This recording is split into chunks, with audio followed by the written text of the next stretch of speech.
see you found our little hiding spot in the universe. Don't get too comfortable. This is a place where you will find those with an experience that's out of this world, or possibly deep within your life. I welcome you to the Oracles with James Tyson. Lean forward and listen.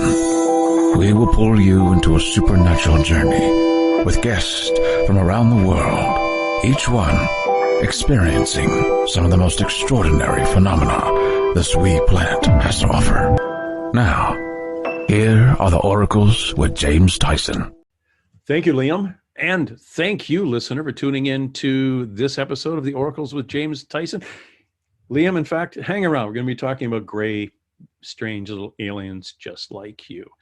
And it is me, James. That's not me there. That is actually a picture of an alien from the book cover from my guest's latest book.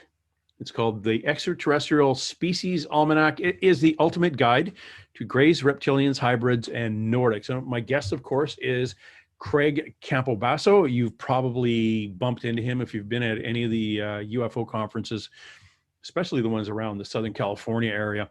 Now, Craig, I met, and we actually realized this in our interview, that I met him in 2019 at AlienCon in LA, where I got my Valiant Thor fridge magnet, and which is kind of cool and after that I did want to talk to him there, but it's freaking busy. It's crazy busy to be talking.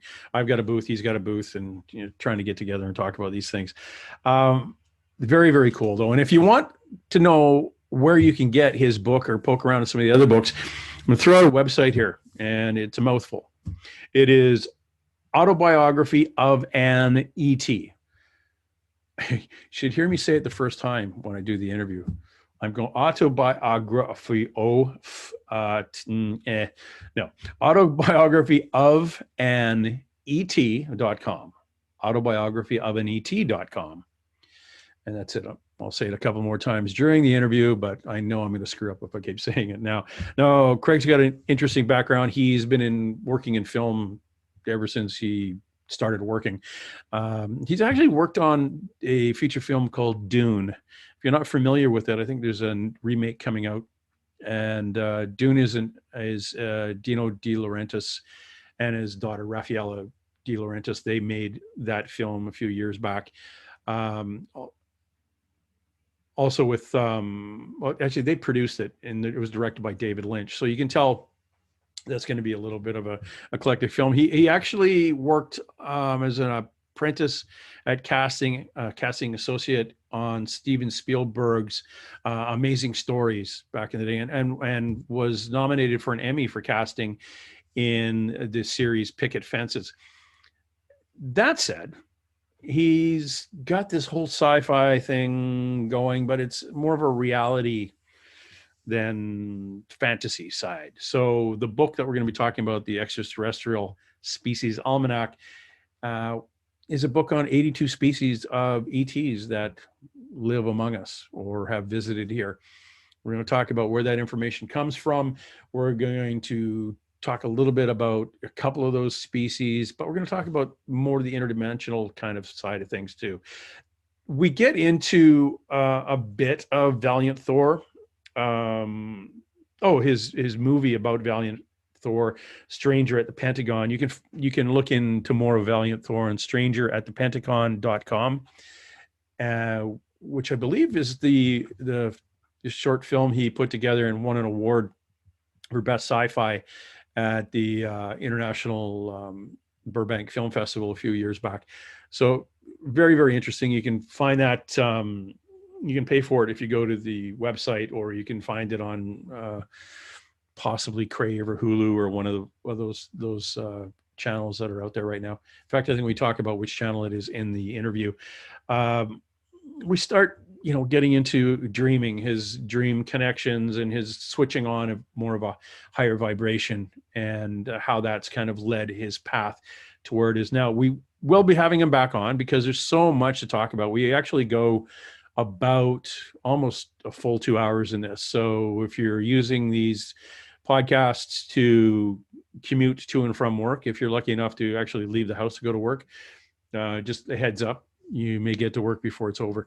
So we will be having him back on, and specifically to talk about the details and some of these subjects that he touches on in his book, The Extraterrestrial Species Almanac, and where the information comes from, why he believes it's valid, and where we're going to go as humanity from there.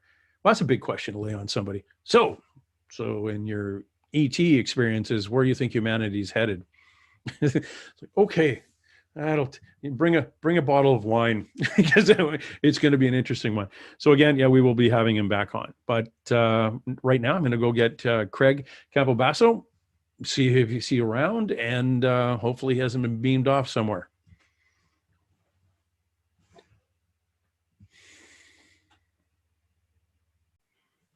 Hello, Craig. How are you today? I'm good. How you doing, James? I am doing well here on the Pacific lower left Canadian coast. How is LA doing? It's actually nice and sunny today. We've been getting pretty good weather in the 70s during the day, so not too bad. Well, back in the 70s, we used to have good weather too. No, hold on. It's a typical January, cold, drizzly, and rainy. Ignore the picture behind me. That was I know, it's absolutely beautiful. And just for my viewer, it's live, like not live, but there will be birds and crap flying in the background. And stuff flying around. Okay, good. Yeah. Don't be checking your meds. Okay. Well, really nice to have you on, Craig. I'm very, very much interested in the book that you have right now, the Autobiography. Sorry, the Extraterrestrial. Well, that's the other book. The Extraterrestrial Species Almanac. Yes. Leaving that book aside, which is right. It's kicking butt right on Amazon right now, and it was in pre-sales, but it's been being delivered. And just for those of you playing along at home, if you go to Craig's website, which is autobiography.com. No, ANET.com.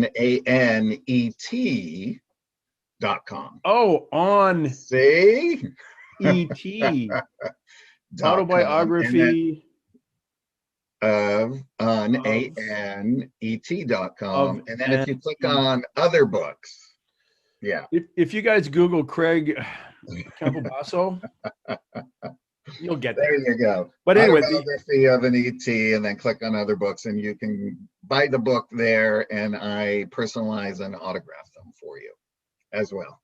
Personalize, yeah. I'm like, I love signing books. That's kind of cool. Yeah, I love coloring. Cool. Whole other issue. But with your background in writing and basically creativity and art and film, how did you get into ETs and ufology?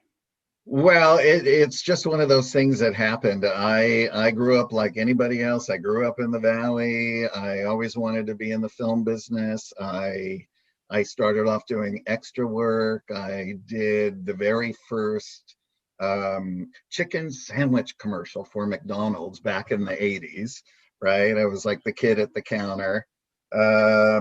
Did a few little acting gigs. I said my first line of dialogue to Tuesday Weld in a movie of the week. And then I was working for a film company that made teasers and trailers and featurettes, and they did all the big movies at the studios. So I sort of was meeting people and that kind of thing. And through the connections there, I got offered a job to go work on David Lynch's Dune at Universal, which I turned down because it was a production assistant job, and I was already doing production assistant work, and I didn't want to do it again.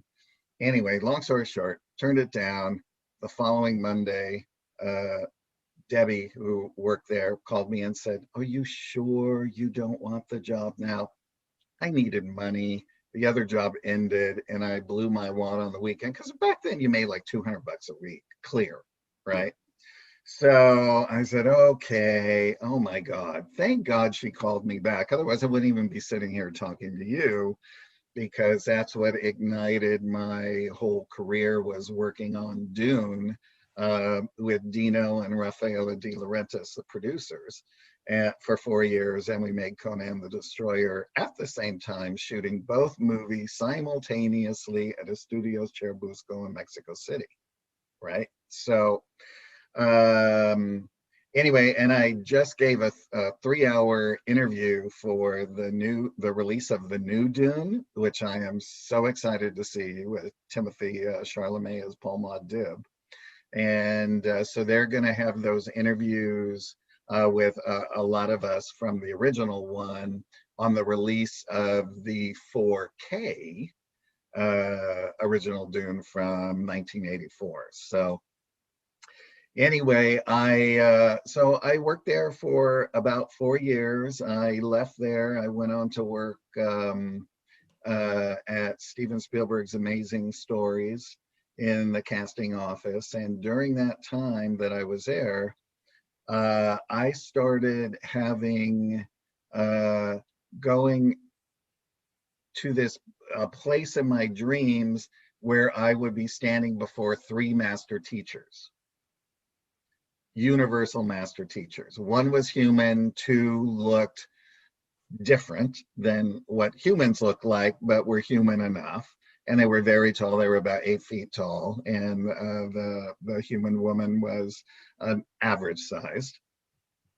I just kept getting the most unbelievable unconditional love from them.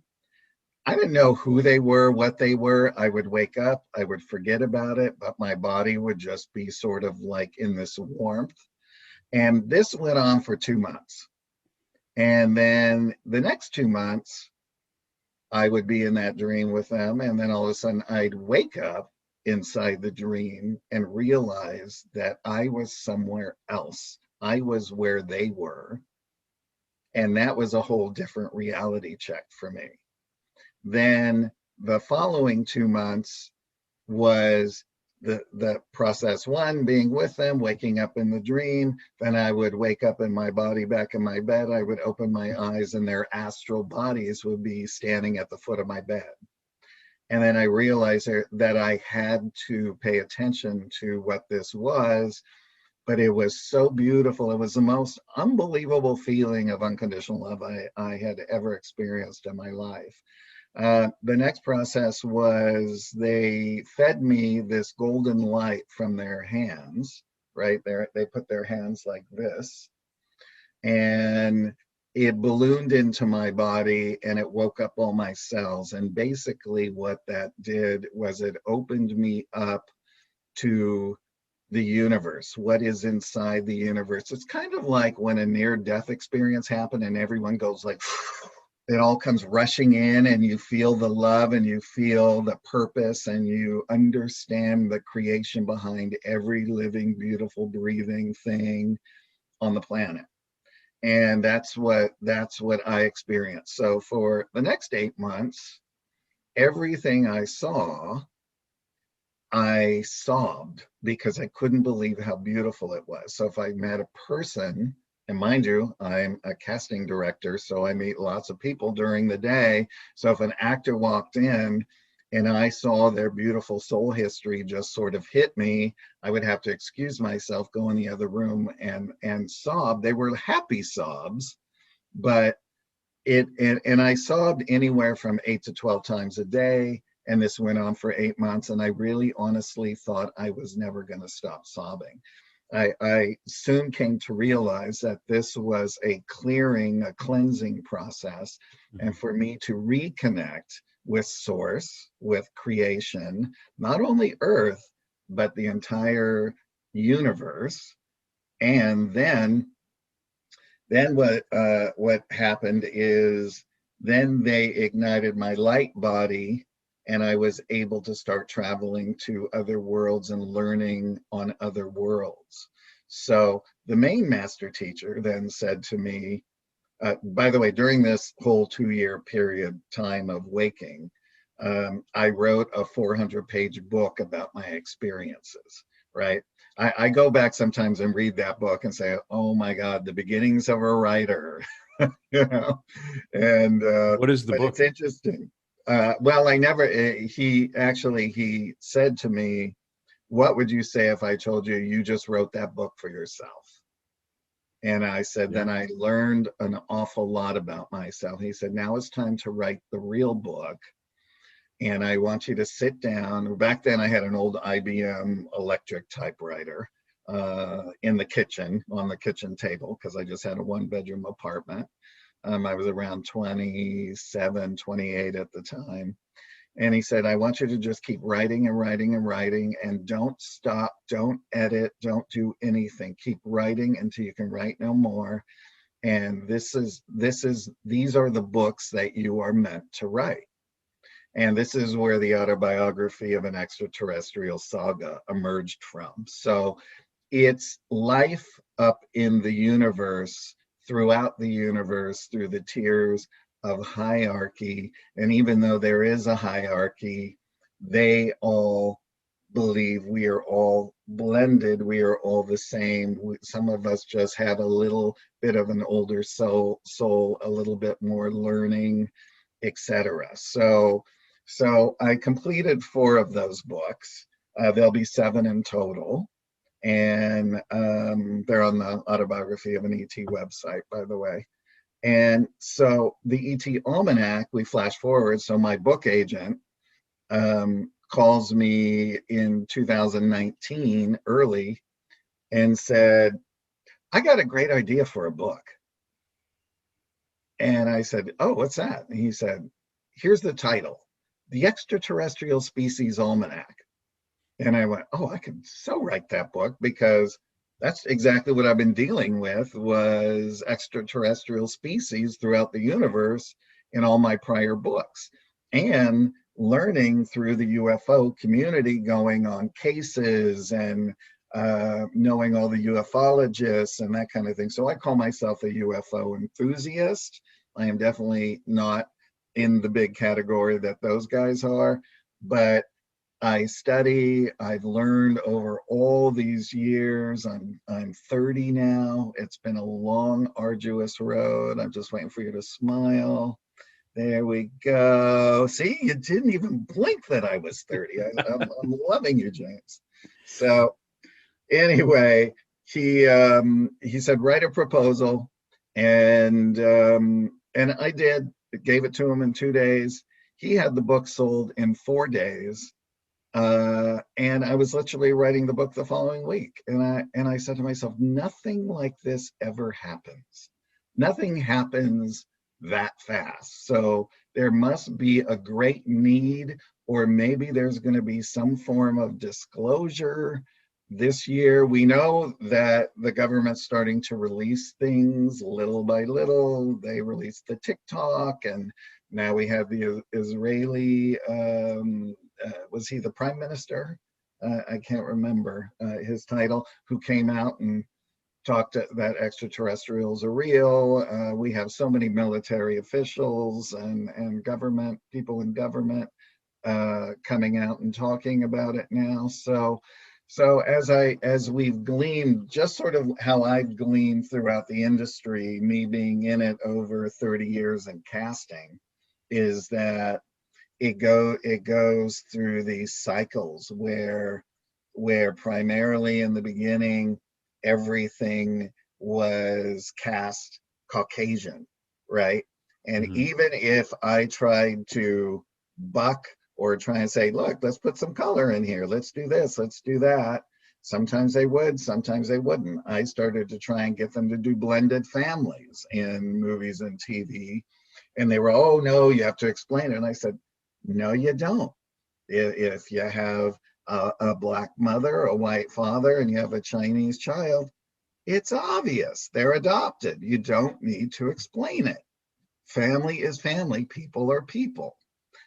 So long story, we've now seen where it's finally embraced all the cultures in making movies, and now moving forward, and the next place is going to be extraterrestrials, on the flip side, on the good side, right? Not them coming here to eat us and Take Us Away and Independence Day and those type of movies. So I used to belong to an organization of a lot of filmmakers that we got together once a month and brainstormed on how we could bring a collective consciousness about the enlightened beings that are here, etc. So this is how the book came about, and of course all of it's fully illustrated, and I have, I believe, 5 or 6 actual photographs of extraterrestrials in the book. That's pretty cool. That is very cool. Yeah, that is really cool. I was at the LA UFO International UFO event or whatever it was. It wasn't Pasadena the year before. Last year. Oh yeah, Conscious Life Expo. No, it was a UFO conference. Mm. Yeah, it was in Pasadena in 18, and then 2019 it went to LA at the Civic Center, which sucked. Alien Con. Alien Con, yeah. Yeah. And there's a guy who I've met at a few conferenses. His name's Buster Johnson or Johnstone, and he's got this Polaroid thing where there's a handprint on it. Uh-huh. And he was walking around going, "Would anybody like to see this?" And I go, "Yeah, I would." It's like, holy crap. And he's got this FBI document that goes with it where they send it to forensics, and they said, yeah, it's definitely a being of some sort, but not human, because they checked all the fingerprints on it and the little fibers and stuff. And it's like, there are people out there with photos and with stuff. Yes. And nobody sees it. And they're literally walking around going, I got this. And people are just, and I think it's like what happens with you. If it's the time, it's like the switch comes on and then people go, oh, you've got that. That's right. It's like it's out there, but until they think we're ready. Right. He's invisible. Absolutely. So it's exciting, and it's doing really, really well. So I'm very excited about that. And the dreams, going back to your dreams, I've talked to a few people, Solretta Anteria, an Australian girl who is an ET communicator and has been since she was seeing him at the foot of her crib when she was a kid. Yes. She was kind of an interesting story. She speaks light language. Yes. Uh-huh. And a Japanese documentary had her, they took her to Italy, met an Italian lady who spoke light language and Italian, and they put them in a room together and they just spoke light language back and forth, separated them, and they had a full-on conversation in a language we don't know. That's right. And in the ET Almanac, there's several races that speak the light language that I've identified in the ET Almanac as well. So how many races do you have in there? So there's so many that are visiting Earth or have visited.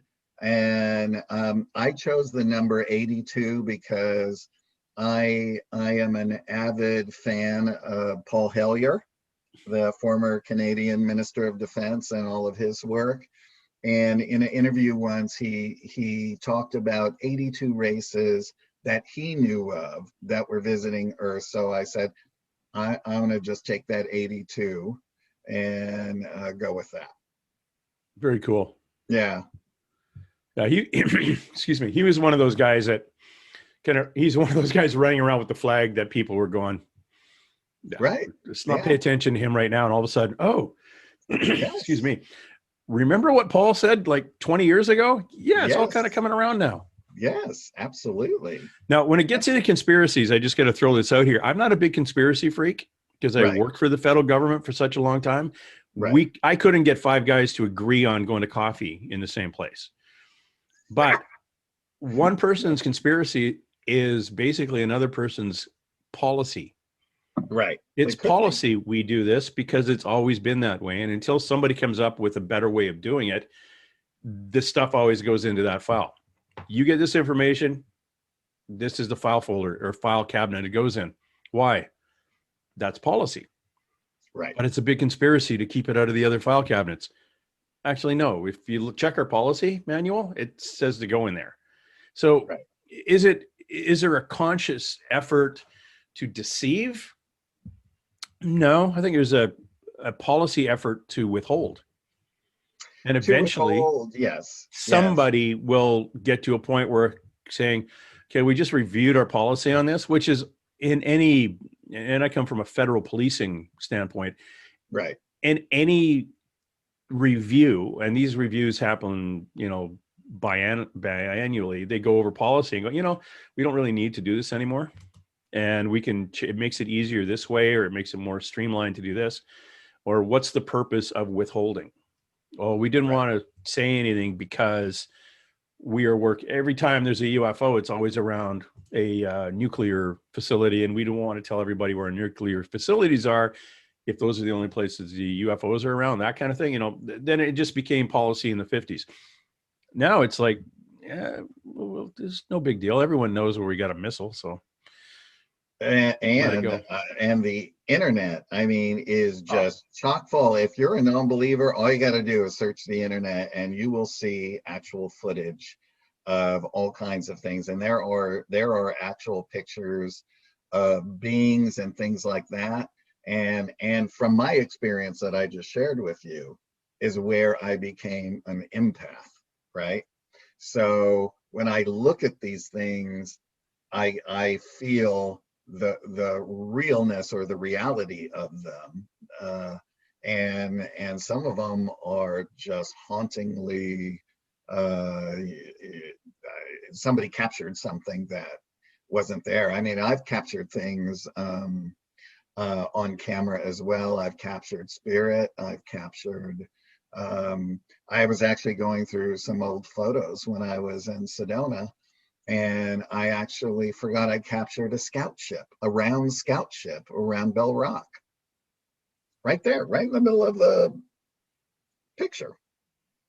that's cool. So, yeah, it's very cool. And lots of people capture lots of things, but they don't talk about it or share it. But more people are becoming more open and sharing their stories and things like that. I know a lot of closeted people are having communication with beings that aren't from here that are benevolent, and it's very endearing to them, and they're not really sure if they want to share it yet, right? Yeah, Because it's a personal thing. it's a personal It's thing. So theirs. Yeah. some like to keep it for themselves, and others, unless they feel the calling, will then come out and talk about it. Yeah. We're getting better now. And I kind of credit, believe it or not, I credit this bizarre fad for the last 10, 15 years of paranormal television where guys are wanting to poke at a ghost. Yeah, It's that kind of led into the thing where now you'd be watching it and your grandmother would say, "Oh, I saw a ghost in the house when I was a kid." right, right, And then it kind of expanded into more of a clear conversation about this without fear of throwing granny in the rubber room. And I would travel to, there's a international Bigfoot conference in Kennewick, Washington. yes, And they have a dinner. I was sitting at a table with all these, and everyone was retired who came, and each table had like one of the speakers at it, and all the guests were at the table. And it was interesting. My observation was that these seniors, retired people, couldn't really talk about this at home. But when they got there, everyone at the table had the same experience. Grandmother saw this giant hairy thing picking fruit in the backyard, and right, people at the table go, they were just telling stories and sharing stories. And at home, grandma has that story about we don't talk to grandma about that stuff, but they can come to these places and express themselves. right. UFO conferences, the Yes, same. A UFO yes, conference, you can go there and talk to people and find people with similar interactions and experiences with things. And then you get the kind that, well, it's not an alien, it's an angel. It's my guardian angel, and it's always been with me because this is what it looks like. Or you'll get another person hearing that story saying, oh, that's Satan. They're tricking right, you. right. Like, Depends on the belief system. yeah. And it all comes, yeah, Right. exactly. It comes down to our core Yeah, belief system and how we've been influenced over time, which yeah. is what has kept people closeted. That's true. That's true. My mother never talked about seeing ghosts or anything like that. She did tell me once Our family comes from a line of people who are psychic, not that they were psychics. She said, I got it from my mother. Yeah. She got it from her mother. It passed down along to me as well. And when I moved out of their house when I was 17. I had graduated high school early, moved out at 17, already was working in a job, had my own apartment. And sometime after that, she told me, I was so terrified when you left the house that something was going to happen to you. And my mother, her mother had passed in the 60s, appeared to me and told me everything was going to be okay. And from that moment on, I never worried again. Have you been to a psychic? Oh, yes. Yeah, yes. Okay. Do they talk to you about the person standing to your left? There's No. a short woman, and behind her is a tall Abraham Lincoln looking guy. Does that make any sense? It doesn't make any sense to me. Okay. All righty. We'll talk about that later. Okay. But that's probably you'll get goosebumps on your left arm, and that would be those guys there. Yeah. Yeah, it's interesting.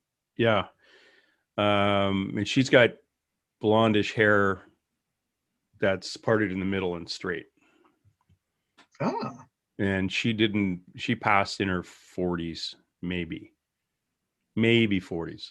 Oh, that's a friend of mine. Yes. Yeah.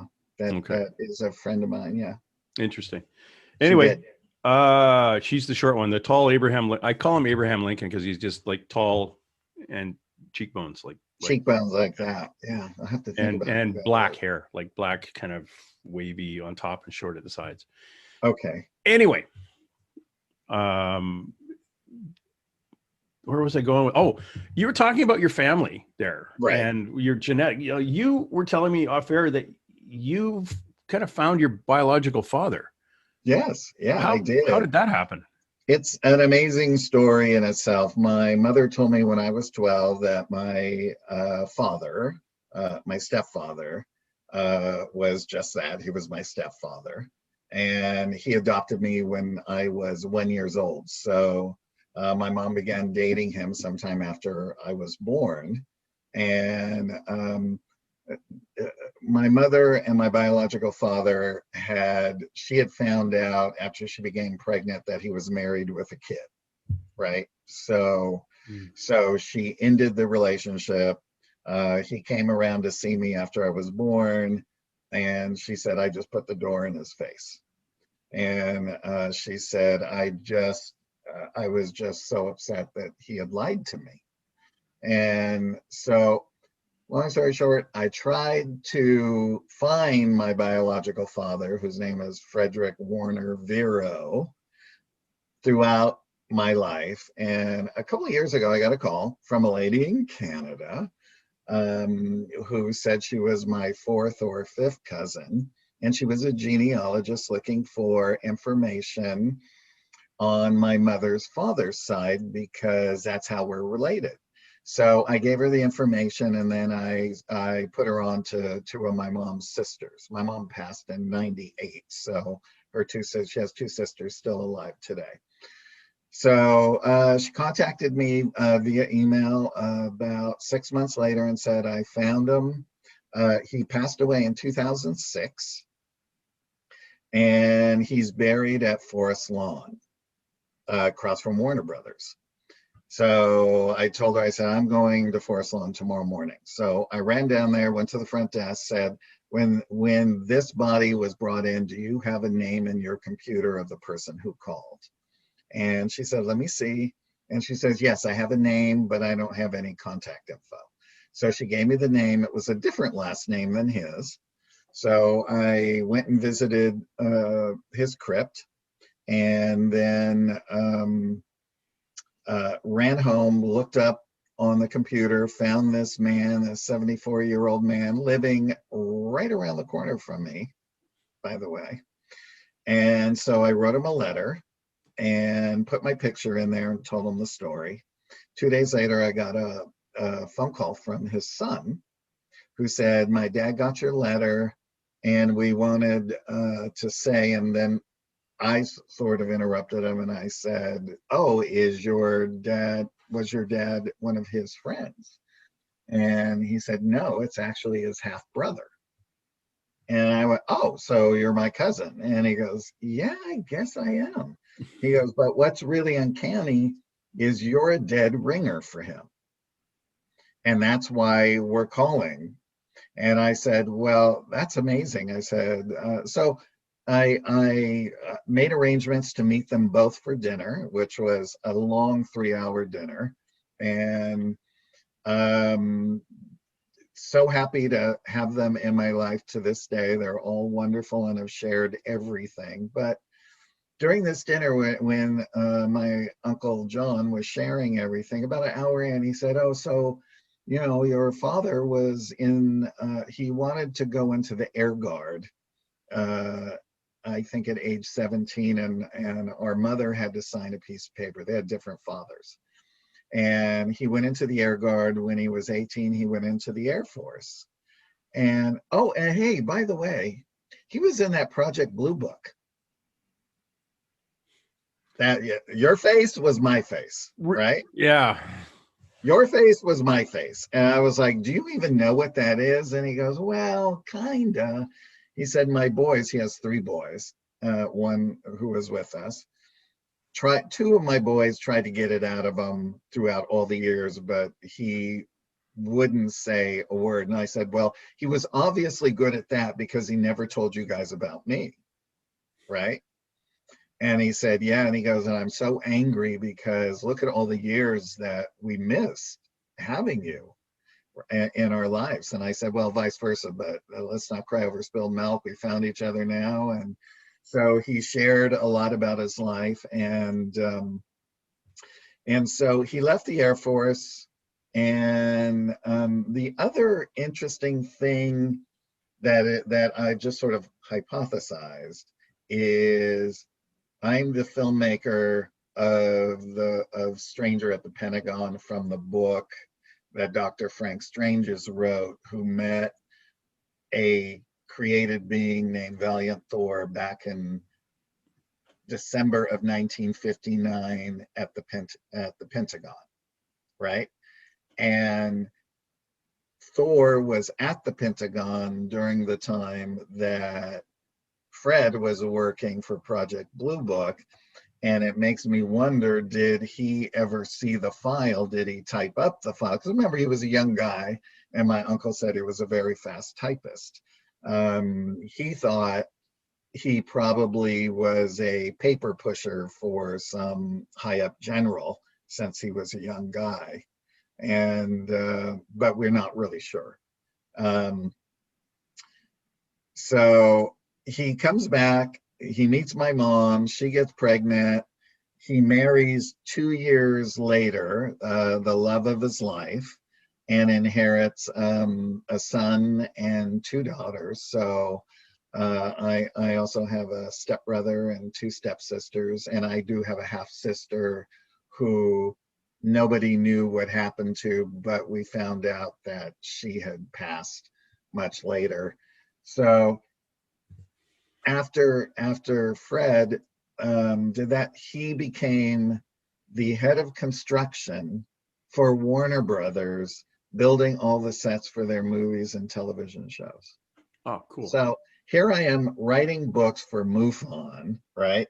Which is a US-based nonprofit comprised of civilian volunteers who studied reported UFO sightings. And Project Blue Book is the U.S. Air Force study on UFOs that started in 1952 and was decommissioned in January of 1970, which investigated over 11,000 sightings. So that corresponds right there. And having the mindset of being interested in this area, but also being in the film business, right? And then years later, after he left Warner Brothers, he opened up his own scenic shop, and he designed and built stage sets for the Hollywood Bowl, Elton John, Michael Jackson, Alice Cooper, Neil Diamond. He even did that show with Bing Crosby and David Bowie. Remember that Christmas special? Yeah. Right. Interesting, just so interesting that our lives sort of coincided in that respect. So so I've gotten to learn from him, from all the people that were in his life. And also I found his best friend who was in his 80s, and I got to learn all the other stuff that the family didn't know, right? And which sewed everything together for them with Fred, because he was very secretive, right? He wasn't a man that talked about things, right? He kept his emotions close to his chest, except when it came to the kids, the three kids. Yeah. Yeah. So that is yeah, mind blowing set of links there. I dedicated the book to him in the beginning, and put his picture in there. I got a bizarre question for you? Well, not really bizarre. Did you ever have a booth at Alien Con? I did, and I was just thinking the same thing that we talked. Did you give away a bunch of Valiant Thor fridge magnets? Probably. Yeah. I got one from you. I remember now. And you were wearing your hat. Yeah, yeah. I had a booth on the same row. Well, down this way, you were this way. This is the one in downtown Los Angeles. Yeah. Yeah. Yeah, this was at the Civic Center one. Civic Center, yeah. Exactly. Yeah, and that's where I got my Valiant Thor fridge magnet. And I talked to you guys and said, hey, I should interview you. And you went, yeah. I gave you my card. And then I lost yours. We are now. Yeah. It only took a year. It only took a year, but we did it. Yeah, because I was really interested in the whole Valiant Thor thing. And it was fascinating to me. And I didn't know I still don't know anything about it, really. Oh, the story is fantastic. Yeah. For your one listener, they can go to strangeratthepentagon.com. I made a short film about it, and people can watch it there. Or if they have Amazon Prime, they can watch it for free on Amazon Prime as well. And the story, I read the book in the late 80s. And there is photographs of Valiant Thor, his vice commander Dawn, and another crew member whose name is Jill, was a blonde woman, that were taken at Howard Menger's farm in Highbridge, New Jersey. Howard Menger was a human extraterrestrial contactee. All of the humans from across our galaxy and beyond were contacting Howard. Howard would help them acclimate with clothes, earth clothes, things like that. I remember there were talks of the extraterrestrial women having to have worn a bra in their life because their actual uniforms are supportive, right? And never walked in high heels, all that kind of stuff. So long story short, he used to hold these meetings there, and there was a secret handshake, because they looked exactly like us, that they would give Howard to let him know that they were from somewhere else. And at this particular meeting, there was a amateur ufologist named August Roberts. They called him Augie for short. And he was a retired U.S. Army or Air Force photographer. So he always had his camera.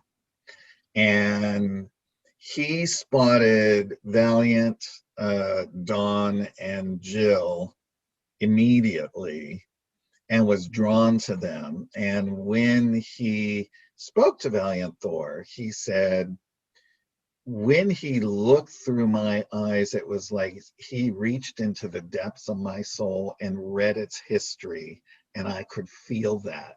And I felt like on the grand scale, I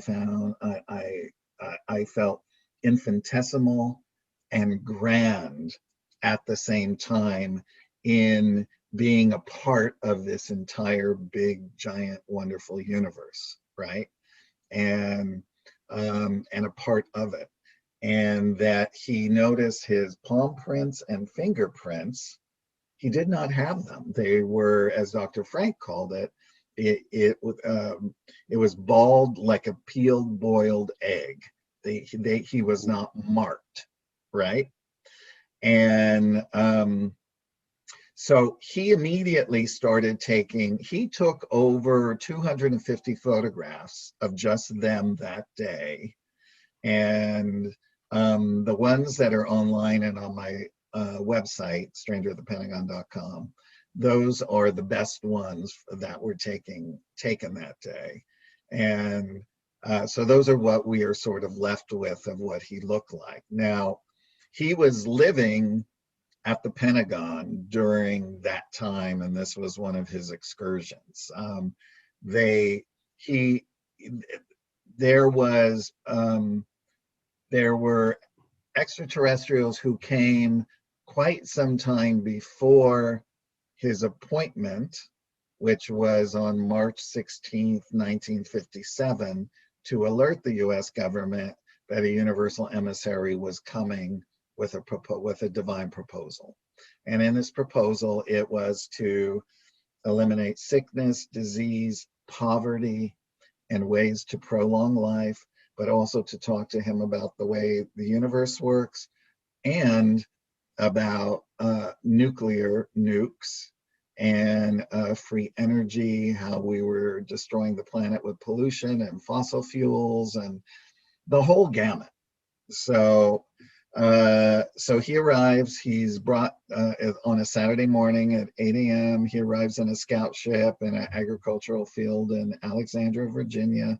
He's picked up by 2 police officers who then bring him straight to the Pentagon. Other cars were looping in to protect the car as well. And he was briefed by the Secretary of Defense. They put him on the underground train, and by 11 a.m. he was meeting with Eisenhower and Nixon as well. And they briefly talked about the proposal. The allowed amount of time would be 3 years for him to be there with him. So he lived in an apartment below the Pentagon.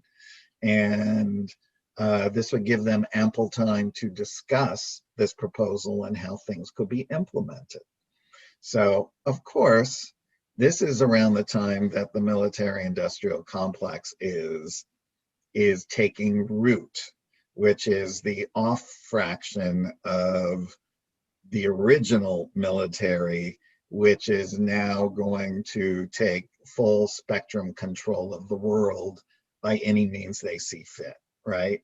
So they have already in their possessions all those down saucers in Arizona, but what they don't have is organic technology, and Thor's craft are organic. So they're doing everything in their power to obtain that. What is organic technology? So organic technology, for instance, in Thor's case, and it's different for different craft.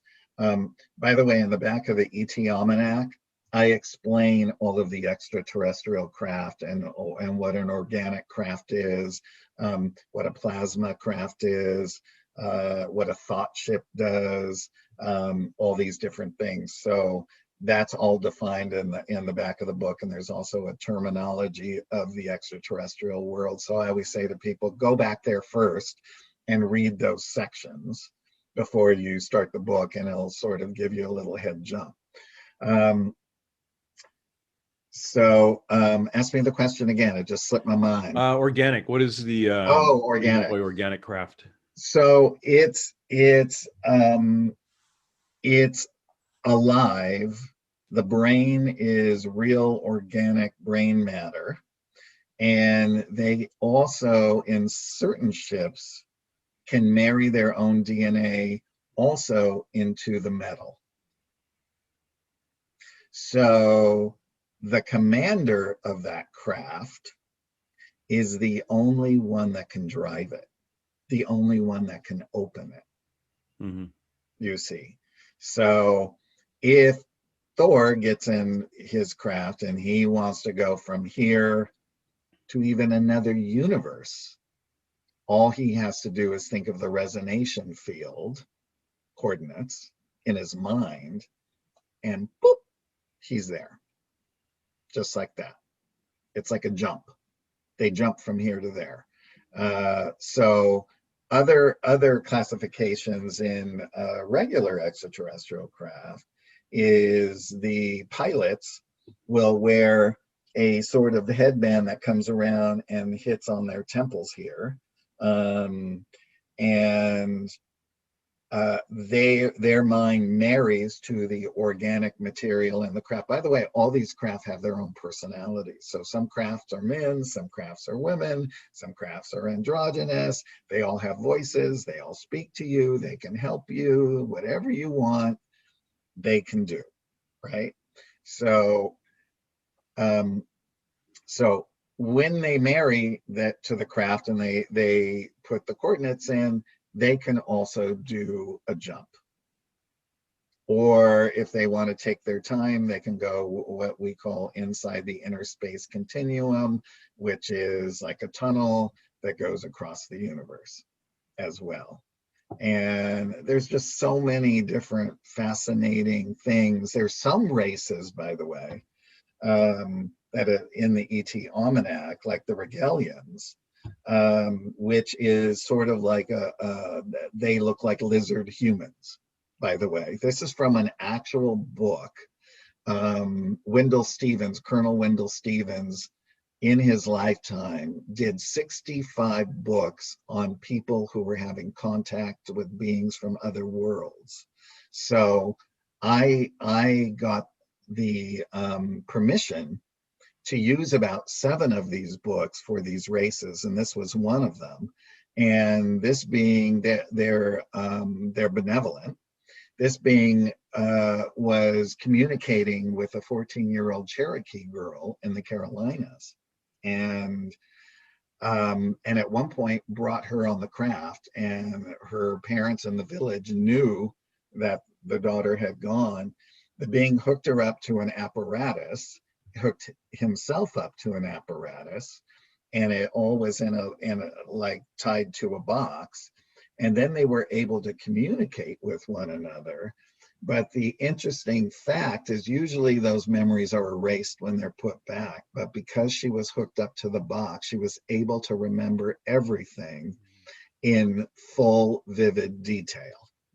And so that's what's in that book. By the way, if people are interested, they can go, all his books are in PDF form on UFO Photo Archives. And this book was called UFO Contact from Beyond Rogel, A Cherokee Girl's Odyssey. And it is just, all these are just fantastic, amazing stories of people that were being visited, from beings that were human to beings that looked a little different than us as well. There was another race called the Yargans that looked like humans and a mixture of seals as well. They had that sort of seal skin, and they were ocean mammals that evolved over time. And so their society is really, really fascinating and interesting. And there's artist renderings of them in there as well. So Yarga is IARGA. Let me just double check that. But it's pronounced Yarga. Yeah, Yarga, UFO contact from planet Yarga. That's cool. Yeah, so there's so many fascinating things. That's why I said over all the years, I've just studied all these different cases and cases of contact, and it was just so fascinating to be able to put them all in the book. And there's another contactee named Maurizio Cavallo, who is in Italy, who is in contact with clarions. And the clarions are, they're human, but they are just, they look like these beautiful living dolls almost. They're so perfect. and some of the women have these beautiful round faces with these sort of slanted, beautiful blue eyes, and he actually allowed me to use a photograph of a male and a female clarion in the book. Oh, cool. Yeah, so you will actually get to see what they really look like in the book. And what's interesting, so what's not in the book is, let me just find it here. The male's name is Sewell, Suell, and the female's name is Nelpha, Nhelpha, and she is a master at astrobiology and chronoastronomy dimensional, which basically means she studies, it relates to time, the universe, and in between the dimensions, because they are all interdimensional. And they're always doing the fluctuations. So for instance, when this planet started using the atomic bomb in 47, that's when this planet started getting visited by a lot of races. They came racing here to see what we were doing. Valiant Thor, for instance, told Dr. Frank that during that time, they had put 100 ships around the Earth to stabilize it so it wouldn't get knocked off its axis. But also one of the things he discussed with Eisenhower is that every time a bomb goes off, it not only disrupts the spiritual essence of the planet, but it disrupts the access, it disrupts the dimensional ripples into the other dimensions, and it sets waves out into the universe that affect the other planets. So they really need this harmony. So there are actual vessels that are super cool that are there. There'll be a mothership, and this mothership will pick 12 dimensions, is in every dimension simultaneously, but in each dimension, it's a different crew, but it's the same mothership. That's cool. And all of the commanders can just think, I'm in the third dimension, I need to go into the fifth. They just think it, and then they're walking on the bridge or wherever they want to be, and they're always sharing information back and forth to make sure that that equilibrium is being maintained. Isn't that amazing? That's like it's cool. Beyond amazing. Yeah, it's like amazing. So I love sharing these things because people just hear about all the bad stuff, and to know that there are these beautiful beings that really are here in full force, and they really are here to help with the transformation of the planet. They can't do it for us, but they can hold our hands, and they're going to make sure that this planet does not get blown up. There's no way that that's going to happen. So I know that that's a lot of fears of what people have. I met a woman whose father was in the military when she was a girl.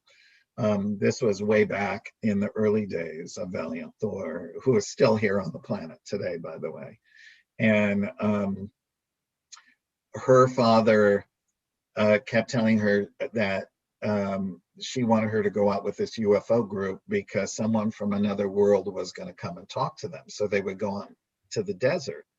And she was, I think, about 15 years old. And she met, she met Valiant Thor, and Dr. Frank was with him, she said as well. And people were able to ask him questions. And one man asked a question, because this was during the time of the Cuban Missile Crisis, where people were very terrified. And he said, don't worry, we are here, and we will make sure that this beautiful planet does not get blown up. So we know from all of the things that have happened over the years on military bases and things that they have seen strange lights, or they have seen flying discs or otherworldly craft, and all of their missiles and all their nukes are turned off. And they're showing them that we can do this so that you don't blow yourselves up. And out in outer space, when they shoot a nuke up, that they have actually captured saucers going like this, shooting a beam of light into it, going here, shooting a beam of light, shooting a beam of light, shooting a beam of light, doing it from all the different angles to disarm it. Yeah. So, I mean, that's amazing right there. So there's so much. I mean, we could talk for like years about this stuff, but Don't do that. no, but you know. We're talking to Craig Campobasso. And again, if you want to know more about his book, or if you want to grab his book, go to Autobiography of an ET.com and check it out. He's also at the other website, strangeratthepentagon.com, for Valiant Thor, which is a fascinating thing. I had a psychic on, Joanna, who is now on YouTube as Joanna the Healer. She's really branched into that. But Joanna, and this is what this happened to a lot of real psychics back around 2014, 2015. They're always talking to a spirit guide. I want, tell me blah, blah, blah about so-and-so. Spirit guides all took a step back and were replaced by ETs globally. But each psychic had their own decision whether they'd let this being in or not. So Joanna called her guy Rob. And I remember in 2014, 2015, she came on and we used to do a live 3-hour internet radio show. And we could ask Rob anything, as long as it didn't have to do with a conspiracy like who killed JFK and the 9/11 and all that stuff. Everything else is open. So it's like, crap, what do I ask? Yeah. But one of the questions I asked was, is Bigfoot real? And if so, what is it? What do we see? And I think that's what kind of threw the answer off to where it went. Rob came through and says, well, the Bigfoot is called an echo, EKKO. And we thought, oh, that's kind of interesting. But it was the way the question was phrased. What is it we see? The echo is an extraterrestrial being that is actually protecting, this is what he says, is protecting the critter, which is a Bigfoot. The echo is the one that goes, hey, look over here. Well, the family of Bigfoot's running that way. So it's keeping humans away from what could be described as our original source of DNA, before all the tampering. So the echo is a kind of a shape-shifting. It's the one that goes behind the tree, waves at you, and then you run around and look and it's gone. Whoa. Right. Bigfoot are all aliens. Well, no, it's just one group. So we got all these other little things, but we never got into the species of the ETs. And at that time, I had never heard, and you probably have listened to this interview from 1999 and 2000, the translated interview with the reptilian Lacerta, I think her name is. Right, yes. That was fascinating, because it wasn't like these are ETs coming from another planet. These reptilians actually are the true Earth inhabitants that live underground. Right. And they have their own spaceships and they come up, and, you're not supposed to be really digging around. Don't get down into the holes because they get pissy, which I'm thinking is kind of that whole Skywalker Ranch thing. But it's interesting. Skinwalker Ranch. You're thinking Lucas. I'm thinking what? Ranch. Oh, Skinwalker. Yeah, Skywalker Ranch. Actually, if the apocalypse didn't happen last year with COVID, I was going to go to Sturgis on my motorcycle, and when we were riding back, I got an invite to a place called the Blind Frog Ranch, which is 12 miles away, I think, from the Skinwalker Ranch. Right. And the lady I was talking to said, yeah, the fence line doesn't really keep the weird stuff from happening. Like, yeah, here's a Skinwalker Ranch, but yeah, the Blind Frog Ranch and this part of this county it's all woo-woo, and there's stuff happening.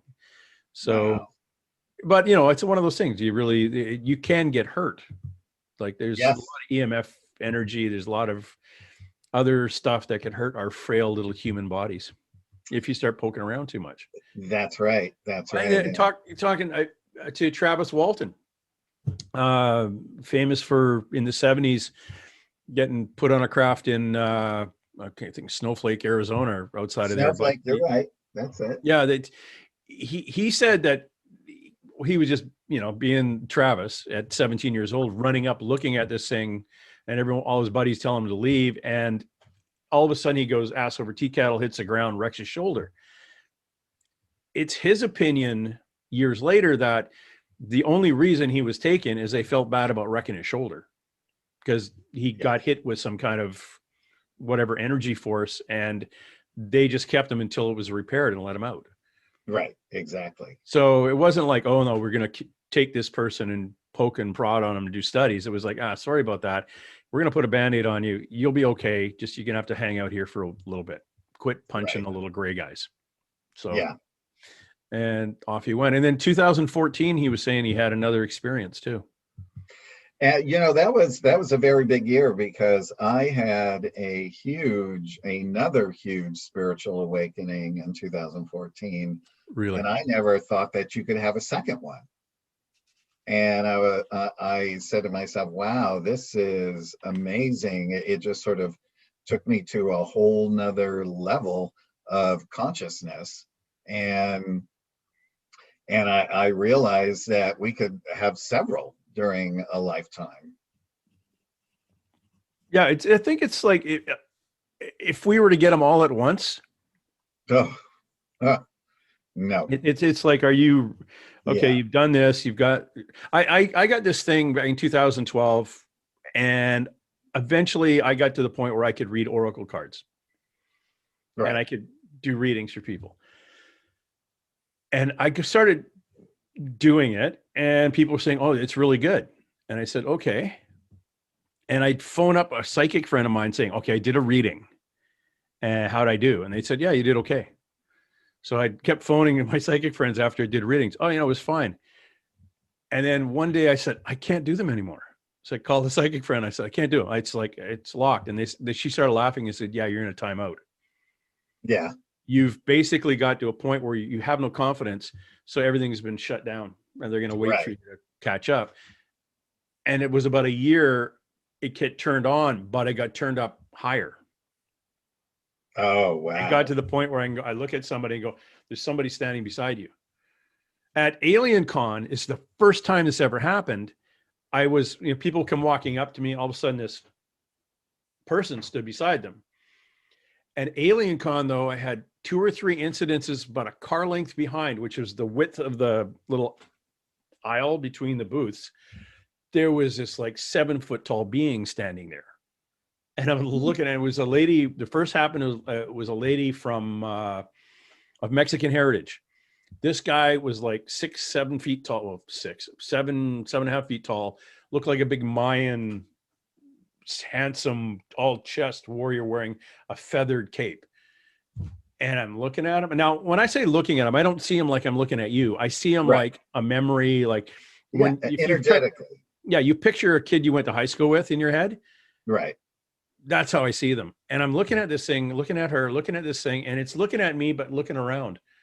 And I'm with a psychic who's doing the time regression therapy. Like a lot of ET experiencers will have missing 10 hours. And she does the, you know, going back in, she did hypnotherapy to get that information out. Right. A lot of it, not a lot of it. Sometimes it's got nothing to do with ETs. It's just, they forgot other stuff. But anyway, I asked her, so what is that? And she said, it must be some kind of protective being. And then later that same day, I saw this thing, about a 9-foot thing with a hood on it. It was like a big diamond, but like a Little Red Riding Hood kind of shawl thing, or Friar Tuck outfit, but it was like this in the face. But the face was completely black. And the first time I asked the psychic, she goes, "I don't know what the hell that is." Wow. Flash forward to, that was June. in September, I'm in, where was I? At the International UFO Conference in Phoenix. Same thing happens, standing behind somebody. And I'm like, okay, what the whole different person, same thing. So check with my psychic friends again, a couple of them. They said, oh, that's a reptilian. And it's probably wondering what you're doing, like what type of information you're pulling from their person. And I said, well, how come I can't see its face? And they said, well, you wouldn't want to see its face. It's just saying, you don't need to see this. Right. But you need to see me, that Yes. I'm here paying attention. Have you ever talked to people who've had that experience where that there are, in your case, like the three beings you had when you were younger, and most likely are still there? Yes. Other people who have different races of aliens, and when I mean other people, I mean us humans having a protective overseer of a alien race. I'll tell you about that. You've been frozen on my end for like 7 minutes. I don't know if you can fix that. Oh, look at me. I'm back and I'm moving now. So we'll get back. There we go. Perfect. Perfect. It's one of those weird, and we can talk about how aliens kind of dip themselves into recordings every so often too later. But the have you ever run into that where you've had a human being that has that connection? Yes, I am. For myself, many years ago, actually in 1998, I was on Bell Rock, and a friend of mine was taking photographs. And on the actual photographs, which happened, were gigantic round circles with designs of, it was all like a beautiful milky white sort of prismatic matter. And it was in several photos, but in one photo, it's actually bumped up against my entire body, and you see how it's bumped up. And there is a thread that has come out and is actually attached to my arm. And so also when I, during that same year, taking photos in Santa Monica, the giant orbs again appeared, and I knew immediately that basically it's angelic consciousness. And because I do so much writing from that consciousness, that it's sort of my computer away from here where I can see it, but it also is very protective energy. Once the first time, I always wanted to go to New Orleans, and of course I went right to Bourbon Street, and I had my friends take a picture, and what came out on the picture is above my head is a giant sun, like this big, right above my head. And I was like, oh, they're here protecting me against all the spirit activity and all this stuff, because I could really feel a lot of dark stuff, lights, a big mixture of things as well. Yeah. And then another time in around 2010, I was having dinner with some friends. I got a new phone, and I asked their daughter, who was 10, I said, could you show me how to use this iPhone so I don't have to read the directions? Because, kids, they know how to work everything. And so I was sitting next to her dad, and she took a picture of me and her dad. And a couple of months later, I download everything into my computer, pops up, and right above my head is a 3D image of my mother, who had passed away,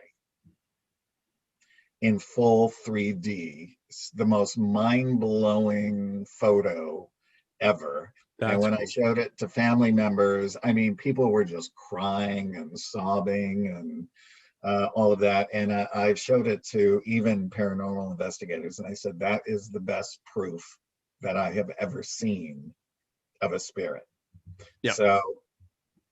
So in my case, yes, I do know of other people who who they do have these protectors that go along with them to just make sure that they're okay getting through this life, etc.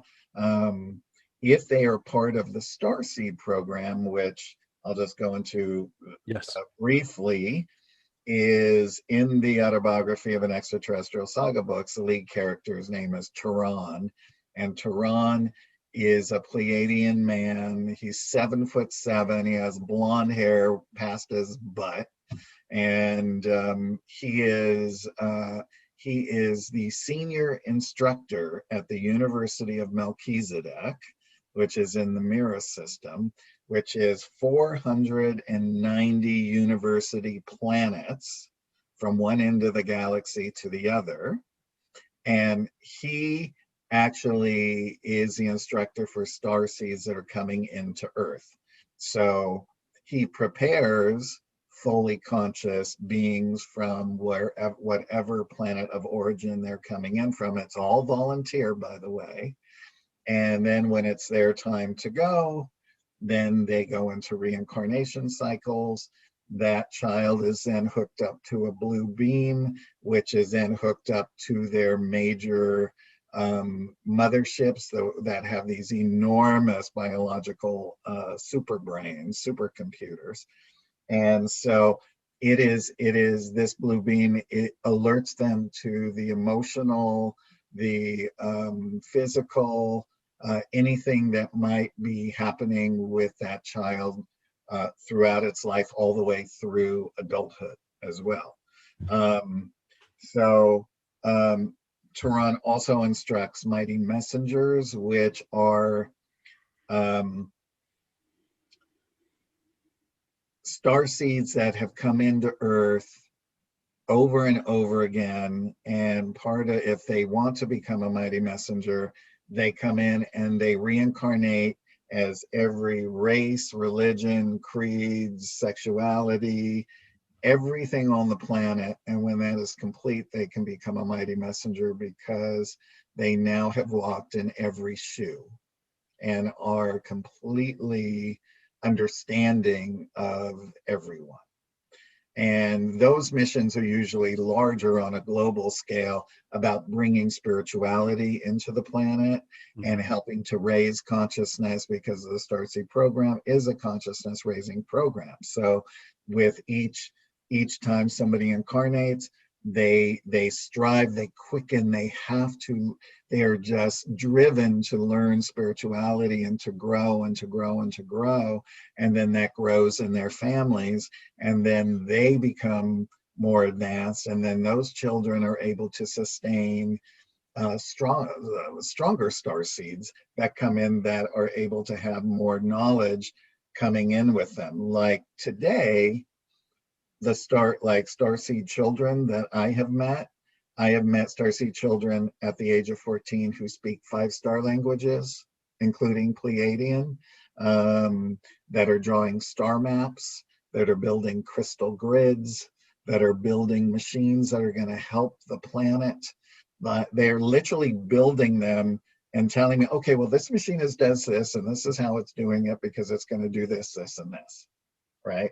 So all of these little geniuses are now embarking on us, and so everything just keeps, the consciousness keeps raising and raising and raising, and then when we shift over into becoming fully conscious, which is on the way, then the planet will shift over, and then it will start going into peace again, and we'll have many, many, many, many years of peace, and we will be able to then reconnect and rejoin universal society, because they're waiting for us to catch up. That's why they have this program to raise planets back up into universal society so we can join them once again. That's the benevolence right there. So that's like on Thursday? That would, no, well, it could be Wednesday night. Hurry up, damn it. Hurry up. Yeah, I'm ready. I interviewed a few years back Akiane Krameric. At the age of 8, painted a oil painting of, it's called The Prince of Peace. It was a painting of Jesus. When she was 5 years old, she said that Jesus took her up into space. And of course, Akiane was raised, homeschooled, atheist family, no Bibles in the house, 5 years old, living in a rural area of Illinois. Walks out and said, "Mom, Jesus took me up into space last night." And her mom's going, "Where'd you get that name from?" "Well, that's what he said his name was." Well, she started doing drawings and paintings, and she's a genius in oil painting and poetry. And she's like Oprah kind of made her very popular, did the rounds with all the Good Morning America, all or whatever, all the TV shows, and then got stuck with me. Then then because I was the weird one, instead of being on 100 Huntley Street or something talking about Jesus, I said, "So have you ever lost any time?" "Oh yeah, I lost 10 hours and the police were called, and I got out of bed and walked in the hallway and the house was full of policemen, and they said, 'Where have you been?' And I said, 'I was in bed.' And they said, 'No, you haven't been there.' And she says, 'Well, sometimes I go up into space when I'm sleeping.' And one of the things she did is she painted a picture of the solar system or the universe at a very young age, that you needed to be on a POV from or point of view from space to see it. Right. You can't, it would be so hard for somebody to say, okay, here's a picture of our universe. I'm now going to paint a picture of it from this angle. But she did that. And she said, well, that's what I see from when I'm up in space. When she's up there. I remember that story, and I remember her beautiful oil painting, but I never saw the one of the solar system. That I really she's got a number of them. She's got a couple of Jesus paintings now because the first one got stolen and possibly is in somebody's safe in Australia somewhere. But so she had to paint another one, which was kind of funny because her mother had been saying, hey, she paints from actual models. It's not for people. So she was wanting to look at a guy with a beard, brown hair, and every time mother would point one out, like, because she had a little booth at flea markets and things, and they said no. And one of her neighbors had legit had a carpenter working, who was this tall guy with a beard, and said, hey, you should go down the acreage over there. There's a girl who's looking to paint a tall guy with chestnut hair who's got a beard. And she says he knocked at her door, and she remembers looking up at him, and he was like 7 feet tall. And she said, that's it. You're the guy. So she painted him. And then, of course, I say, and then he disappeared and was never seen again. And she said, no, he's a friend of the family now. It's like, but it was really interesting because there's an article, and it's on the internet, so it's got to be true, where they digitally took the Shroud of Turin and put it over her painting, and it fit perfectly with the cheekbones and the eyebrows and the nose and the chin.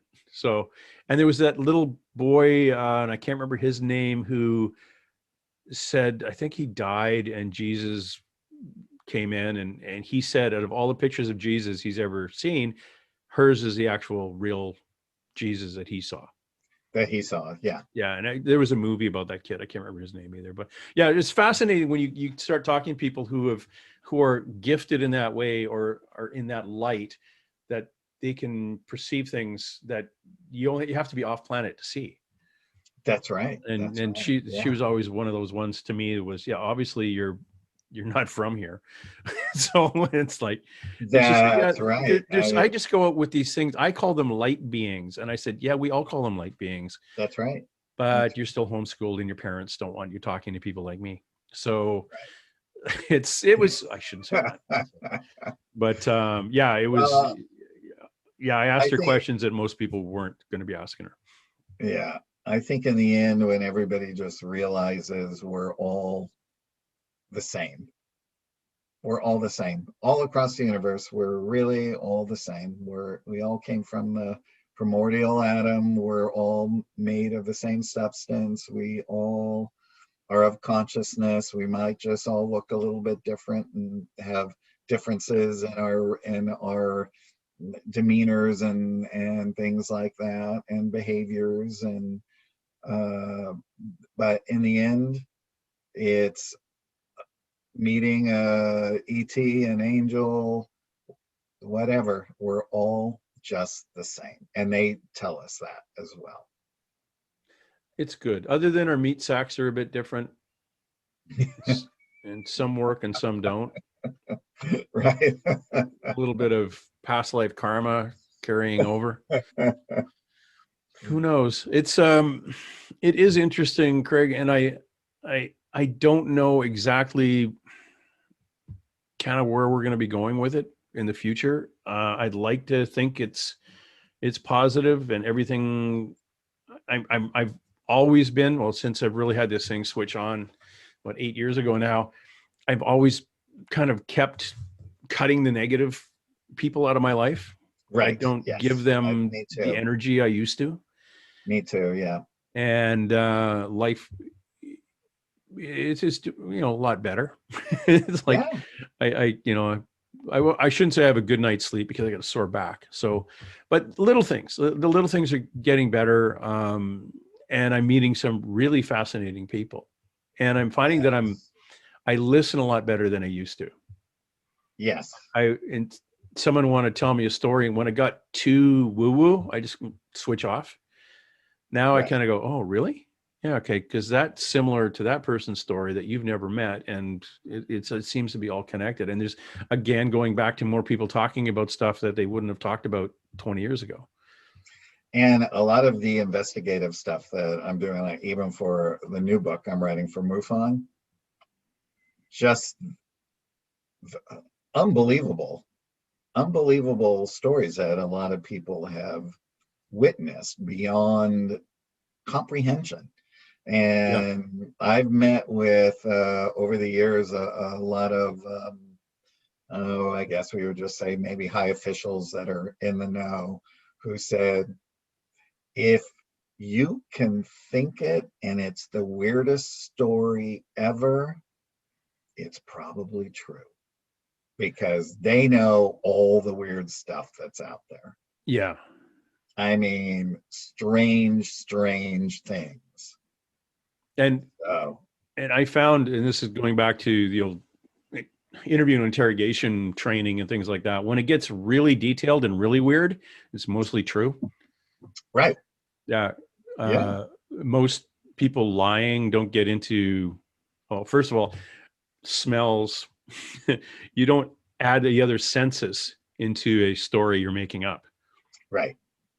But these people will remember the smell of burning rubber or burning hair. And then, I remember it was about this time because the bakery was open. I can remember smelling bread. So it must have been around 4 a.m. because that's when they bake it and blah, blah, blah. That's how they judge their time. And then you go, okay, that's legit. Yes. But people who are lying don't build that in unless you're really a prolific fantasy writer. But if they're going to just tell you a story, they're not going to add that stuff in. No. Expand on it. It's interesting. It's really interesting stuff. You cover off on your 82 species, though. You also talk about some of the species that aren't really too friendly.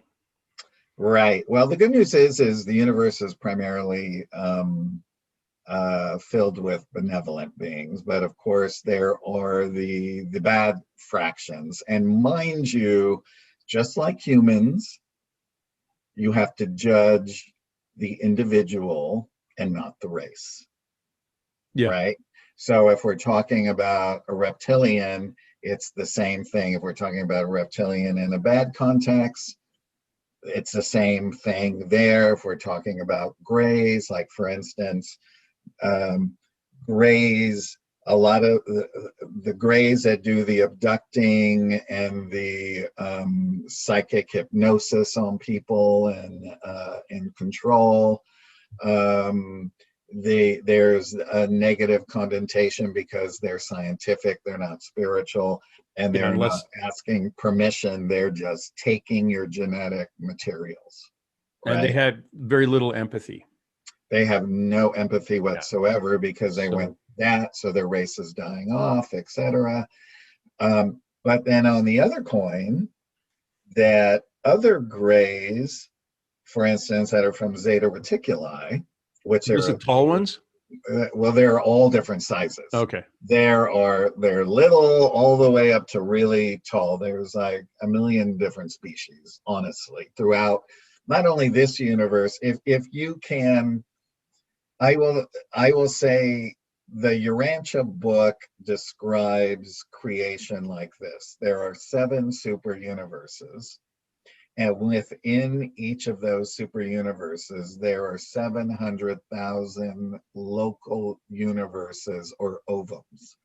And those are constantly contracting and expanding, but in expansion. But then when you go into the multidimensional layers and you start getting into all of these other facets, it's just mind-blowing of how big this universe is. We don't even really know, but for instance, the Alpha Centaurians say that the universe is populated with 1,091,000 planets of life. But then if you go to the Urantia book, Earth is listed in the planets in the universe. We are in the trillions. So and of course we don't know because we're not space explorers yet. And when we rejoin with Universal Society, we'll be able to then go back and we can start learning galactic history. We can start learning really how big, how far, how wide our universe is, all the life forms that are here as well. And I mean, that alone could be lifetimes of study, lifetimes and lifetimes of study. They live for a long, long time up there. They could live for thousands and thousands of years. Created beings don't ever die. They're immortal. And so they're really looked up to. We would put them in the angelic class because they are the ones who are the teachers that oversee worlds. So if there's disputes or things like that, will be a created being that will go to that world and will help them to come to a peaceful outcome.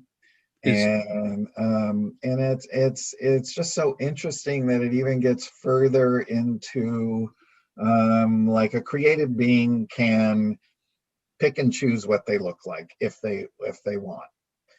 But in like Valiant Thor, the way he looks, he's a very handsome sort of Scandinavian looking man. He glows in the dark. You look at his photos, he definitely stands out in a crowd. He definitely does. And he's 6 foot and has brown eyes, brown hair. And so let's say if he was going to 2 reptilian worlds that were having an argument, instead of going as a human, he could therefore take on what they call a soul vector suit, which would be a reptilian looking suit. And he could inhabit that while he goes to negotiate so that they feel comfortable that it's not some other energy like that, even though they know that a creative being, not that creative beings can't be reptilian or any other kind of race, but this is an interesting factor. And then a lot of older races that, let's say they've already gone up and they've gone in, they're now solar light beings. They're way up there. And if they choose and want to come back in a body, they can then take on a permanent soul vector suit, and they're called a digital mortal. And basically they go on, each one may go on a mothership because their brains and their knowledge from all of their, it could be billions of years of evolution, is inside that body. So they can process even faster than the fastest computer. Wow. I mean, that's really cool. That is cool. Where would you kind of fit what we call ascended masters into that? Well, the ascended masters are, so created beings are created from source, the Godhead, however you want to look at it. So a created being can be, and this is a cosmic event when a created being is born. They can be, if they're born as an infant, they're born from a womb of light and come out, and then they are given to celestial parents to raise, right?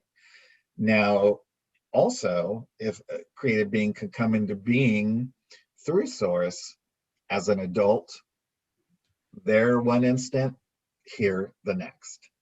And then they start their mission. So what was the question again? Where ascended masters fit in. Oh, ascended Jesus, masters. Buddha. Yes. Kevin. So this is the created, these are the created beings. Then, so when we, let's say, have had many years of evolution, not only on this planet we're learning duality. If we're living on the interior of Venus, or they tell me that all the planets are populated throughout our galaxy. Everyone lives on the inside of the planets, and I can tell you how that is in a minute. But because people always say, "Oh, how can you do that?" They can do that, and quite easily with their advanced technology. So then, let's say you've gone through a lot of schooling through Melchizedek, which is the spiritual university of the universe, and you've gone out to many planets, and you've gleaned, and you end up becoming a master teacher, like Jesus, Buddha, Muhammad, etc. And then you are, or Saint Germain, etc. You therefore are responsible for a certain planetary spheres that you look over. This one is really heavily being looked over by all those masters, because this one really needs to change over and become fully conscious. So it's really looked after. Now, if you get up into the big scheme of things, and the Autobiography of an Extraterrestrial Saga book series gets into this, because it deals with duality, because that's what Tehran teaches. But up there in the universe, in every 200,000 beings born, one is born dualistic. And this is so that that dualistic being will keep the rest of those fully conscious beings on their toes of what it is to be around a dualistic being. And that dualistic being will learn from fully conscious beings on how to become fully conscious. So Tehran is dualistic. And he's teaching this so it makes sense, right? And so anyway, I lost my whole train of thought. Tell me the question again. It'll come back. No, you actually answered it. Did It I was where go the ascended masters like Jesus and Buddha fit in. Yes, I remember. Yeah. I remember. And I'll sum it up really quick. So in the big scheme of things in the universe is the greater duality between Michael and Lucifer. So we actually learn all about the Lucifer rebellion, and we learn about Michael, and we go through that greater duality and how that affected the universe as well. But part of Lucifer's dissension was he believed that ascended beings should not be put in the same classification as angelics, who were created beings, that created beings were better. You see, so okay. That's how a lot of that sort of began. So if people are into that kind of story, they'll learn that's a side thread to a lot of the other stories in those books. So I've actually had Michael on. Oh, really? Somebody channels Michael? Yeah, somebody channeled Michael. I was not expecting it. And Michael came through basically, if you could imagine a jolly Santa Claus. Oh, Right. kind of, you could ask us anything. And I'm just like, I could have, if you gave me 20 minutes, I would have had a list of questions. If you were a tree, what kind of tree would, I don't know. It's like, what are you going to, I am exactly. Michael. You may ask me anything. Oh, so I got all about me instead of, because ego kicked in really quick. So it's like, but Michael is supposed to be very, very, I've been told Michael and Heniel, the two archangels, are very strong in me. Yes. Anyway, that was interesting. That was very, very interesting. This gentleman channeled when Michael came through, and I was like, okay, was not expecting that. Wow, that's amazing. Those guys are like, I have certain tattoos, and that is a Michael from about 150 AD. Yeah. This is a Michael from like 2017. Agent communicator out of Virginia. Oh, speaking of the Bell Rock you're on, this tattoo. Oh, look at that. This tattoo actually, in real life, has a as rock ground up from the Bell vortex, the Bell Rock. Wow. So the tattoo artist in Sedona, Arizona, he has all 6 of the vortexes, and he mixes it in with the ink, and he color, and it's iron oxide. So an MRI should be a lot of fun. So, and that Copapelli thing, it's not a cultural appropriation. It's a cultural appreciation, and actually has relevance to a past life that I used to have, a pre-European occupying North America past life. So just so I don't get a letter on that. It has as meaning to me as does the Bell Rock. And if you're ever in Sedona, I did a 2-hour meditation, climbed up that thing and did it, and it was like I was there for 5 minutes. Yeah. And just got up, just completely refreshed, and it was like, oh crap, 2 hours? That went fast. Yeah. Hey, Sedona, jumping over to Sedona here, off of Archangels and Lucifer. Did you ever bump into a guy named Tom Dongo when you were there? Yes, absolutely. I'm friends with Tom. Yeah, me too. He's fascinating. The first time I interviewed him, he wasn't doing interviews. I got his name from, I went to a bookstore in Sedona and was flipping through, and I said, I'm looking for local authors. Well, this guy's local. We don't get a lot of his books, blah, blah. So I went on the net and I found a phone number for him. Oh, and I got a hold of, I was trying to get a hold of his publisher, but he was self-publishing or something. Anyway, got a hold of him, and he's like, who are you and what do you want? Well, I just want to interview about this stuff. Well, I'll meet you. And we met in this little town east of, or as west between Cottonwood and Sedona. There was this really small little town. We met in a park, and he said, yeah, we can stay here because sometimes I'm followed. I was like, okay, this is going to be good. Yeah. So I had an interview with him. He's great. And I've interviewed him in the last little while too. And he's now bouncing out on a lot of interviews. He's bouncing around all over the place, but his experiences in that area are absolutely fascinating. Oh, man. Going back to the 70s. The Bradshaw Ranch? Yeah, that's what I oh, man. That is. Bradshaw Ranch. Yeah. Yeah, that is one of the most fascinating. Yeah, I've known Tom for a lot of years. I've been to Sedona twice this year and saw him both times. Yeah, he's amazing. Yeah. I was supposed to go to, before the apocalypse, in May, I was supposed to go to Virginia City, Nevada. And the 5th, or was it the 1st of May that weekend? Then I was supposed to go to Tombstone, Arizona 2 weeks later. So I was going to go up to Sedona and stay there for a few days, see Melinda Letsley and go out and look at the UFOs again. Too, yeah. And then I was supposed to go to Tombstone, then Contact in the Desert in June. Yes. Which then fall I was supposed to be up and down the West Coast from California, Northern California to Washington, doing talks at conferences, but that switch got thrown and I'm not allowed to cross the border. Yeah, I know. Yeah. Could you imagine though, if you crossed and they closed it, you're stuck. Well, my youngest daughter for a year had been planning to go to, it's not Sierra Leone, West Africa. Right. No. Okay. Anyway, she's supposed to go to West Africa.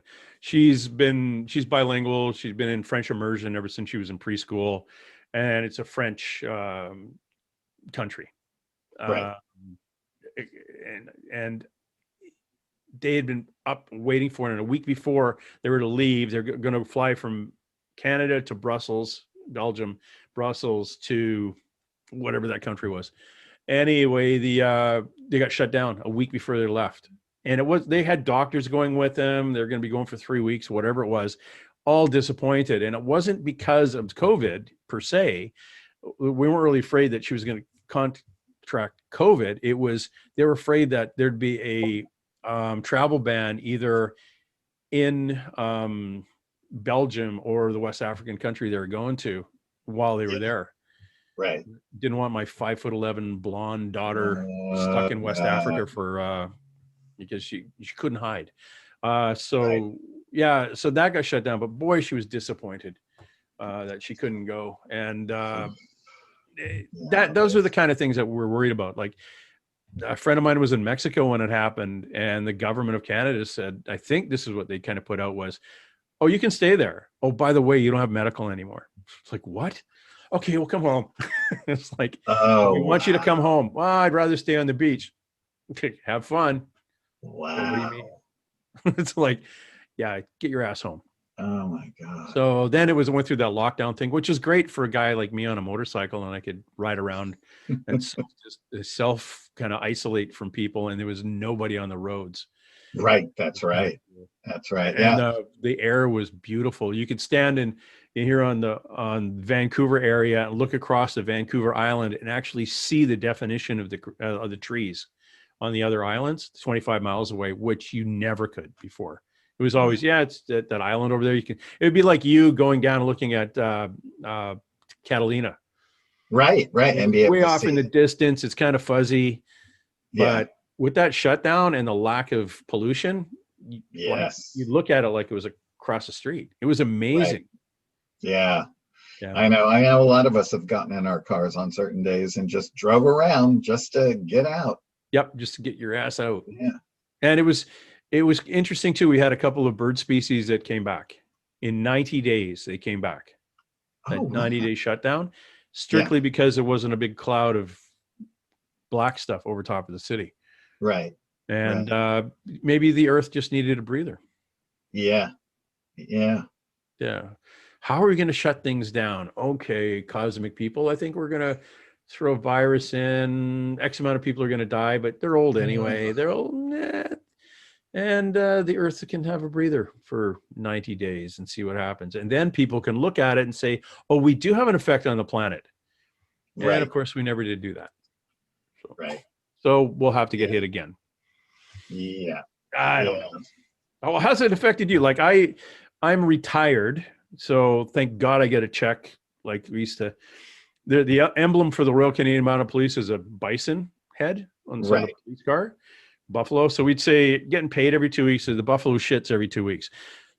Now the buffalo shits every month. I get paid. I have a pension. Right.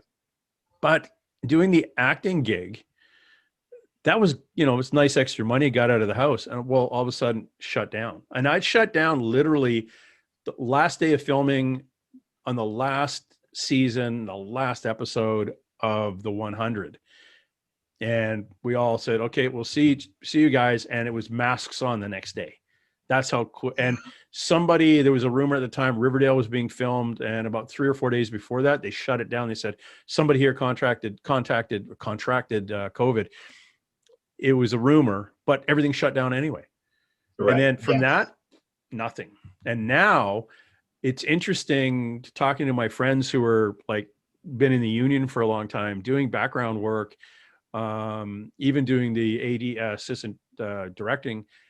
They said that writers are writing for small groups. There's no more 60 people in the background. There's like 5.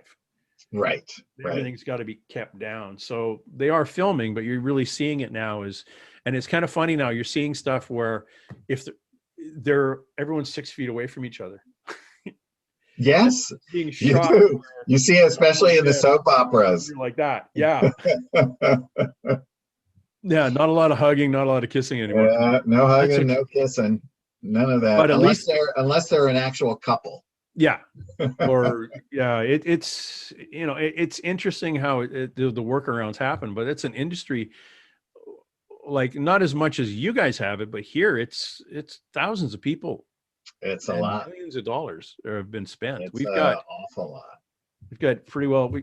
I did gigs on Arrow, Batwoman,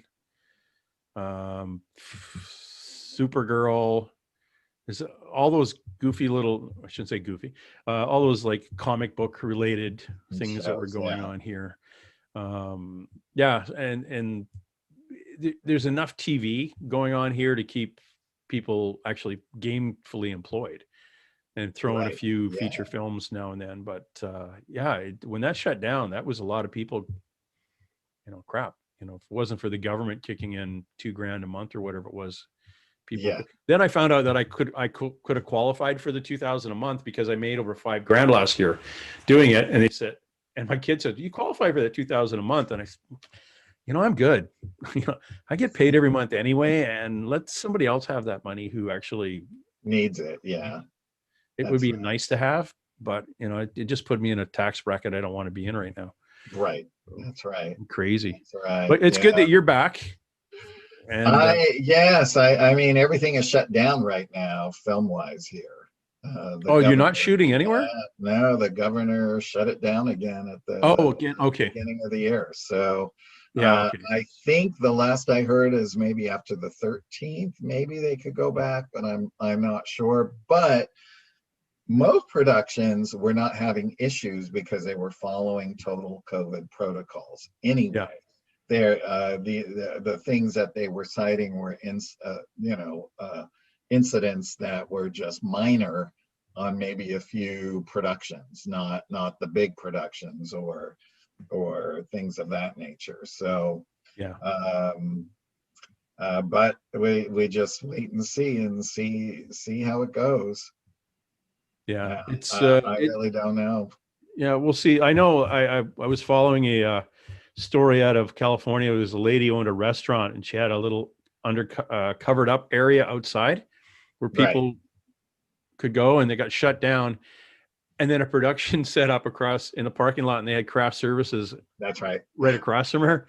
And you're kind of like going, yeah, like, what's going on here? She's right. She's absolutely right. Oh yeah, it's like in a restaurant do it, but a movie people can. Yeah, it was crazy. My guess is the new protocol is going to be is everybody that next goes to the set has to be vaccinated. I'm sure that's what's going to happen. It's going to probably be mandatory, is my guess, and you're going to probably have to have paperwork and the whole thing. Yeah, I'm wondering if you could. Well, this is where it gets into the whole conspiracy theories about friggin' stuff. And well, no, maybe we'll get a card, like a driver's license with a barcode on it. And when you go to the bars, you have to scan it. And if you haven't, it shows that you've had a vaccination. And if you haven't had it, you can't go to the bar. It's like, yeah, it's a little controlling, but it is. There'll be a lot of controversy around it and that type of thing. But some people, I hear there's lots of nurses and things that are refusing to get vaccinated. Oh, here the same thing for flu shots. Yeah, and yeah, it is what it is, and it just it's one of those things. Hey, here's I'm going to run something by you, and before I know we've kind of gone past our time here, but before I let you go on this, have you noticed in your experience in the last 18 months? A number of people who claim to be spiritual and awakened have really gone down the QAnon rabbit hole. I don't know many people, but I know a lot of people were sending it out like in the beginning. You got to watch these videos. You got to watch these videos. You got to, and I watched them all as well, and I had no idea where they originated or how they came into being. I mean, the only thing I thought, wow, if JFK Jr. and his wife were really alive, that would be cool. but Yeah. yeah, but yeah, but I haven't really seen anybody recently that has just, fallen into it and Yeah, I'm really paying attention to a lot of the language now, and I know I had like 5,000 friends on Facebook. I'm I think I got rid of 800 or some. Went through that oh one. wow, Ooh. yeah, You cannot be open and light if you want to build a wall around your house and stay inside with an assault rifle and not let the others come right, in. It's like, that's yeah, right, but and this is going back to police training in regards to cults. If you were like if you have a perception that you're disenfranchised, that there's something, I can't go back to my hometown because it's just different now. There's yeah, too many others in my hometown, so you feel isolated from what you perceived was. Um, you are then offered to have knowledge that's really important for the world, but it's only you and I know it. So why don't you right. come in to my group? So they basically, you had had a feeling of that word, and then you're, Disenfranchised. Woo! I yes, could say it. I did it. show off. You're pulled into now a group of like-minded people with the offer of knowledge that all those other people don't have. And one of the key things you look for is the certain phrases in the cults, and a cult like phrasing is, oh, I have been told by people in very, very high places that something's going to happen. You just wait. Well, the perception of knowledge is power is that you've just made yourself a little bit, you've moved up the hierarchy on the social media platform. Ooh, you Right. know something? What is it? Can't tell you about it. And then if you challenge the person, the next classic cult thing is do your own research. Look it Right. up for yourself. Oh, where do you do this research? What library, what book did you get? Oh, no. If you go to this chat room and wave your hand a certain way and say that you know me, they'll let you in. It's like, dude, you're in a cult, right? No, I'm not in a cult at all. I'm in a movement. No, you should have a movement and just get this out of your system. But that's the classic targets for cults. And Right. it's been really disappointing to watch people who are and a lot of psychics and shaman type people have went, whew, because now I kind of look at it and go, okay, that's a good way to tell the ones who aren't really that connected. Yeah, the ones that aren't inclusive would be the best way Right. of Right. others. Yeah, Yeah. it's awkward, but I've noticed that about the last 18 months, it's really just like a whoosh. Yeah, like people are sort of shifting off and taking sides. I mean, when I read something, this is how I look at it. I look at it that I have learned something, whether it's true or not, right? And I just put it into my repertoire, and if something else makes sense from what I learned later on, like in the ET Almanac, in the back of the book, I put a further reading thing. So if you read about, like, people who are listening to this and really were fascinated with a Cherokee girl that was brought on board by a lizard human guy, Regalian, you could go back to further reading and then find where that book is, and then you could go and research it for yourself. So the each of the species is a thumbnail review of the species as well. But then I put a section in, if you really want to go and learn more about this, you can go here and you could read these books or go to this website or whatever, and then you can make up your own mind. I think So we will. Now, yeah, again, that is autobiography of an anet.com, and then you click other books if you want to buy the ET Almanac, and I'll personalize it and sign it for you. And Valiant Thor's info, along with Dr. Frank Strange's, is stranger@thepentagon.com. And I'm on YouTube, Twitter, Facebook, and all these different projects are on Facebook as well, and YouTube as well. And YouTube is Craig Campobasso. And again, Campobasso. And again, the for his book, Autobiography of an ET.com. Autobiography of an ET.com. Yeah. I know. Excellent. I got to stop writing titles, long titles for books. Yeah, well, it's like my website is the oracles with JamesTyson.com. And I wanted just the oracles. Right. Somebody had it, I'm sure. Some band had it from the 60s, so the 50s. Yeah, those guys. I should have shown up earlier. Yeah, and stranger@thepentagon.com. I'm really glad I finally got to talk to you, because I know. Thing, you guys had the booth, and I was really interested in that and looking at the photographs of that. And and you've got some Valiant Thor stuff in your book, so you're definitely going to be getting that. And thanks again, Craig. You're welcome. And all things Valiant Thor are on the Stranger website. All of Dr. Frank's out-of-print books and posters, the little kitchen magnet that has his picture. That's his actual signature, by the way, that says Commander Val Thor. Now, when you say actual signature, did he sign the fridge magnet, or is it that? No. Dr. Frank had his signature. Oh, okay. Damn, I actually put it on Valiant Thor signature on that fridge magnet. Plus, I did up some T-shirts, because people were just begging me to do Valiant Thor T-shirts. So I did some up and put them on the website too. That's cool. Thank you very much again. You're welcome. Thank you so much, James. I really enjoyed this.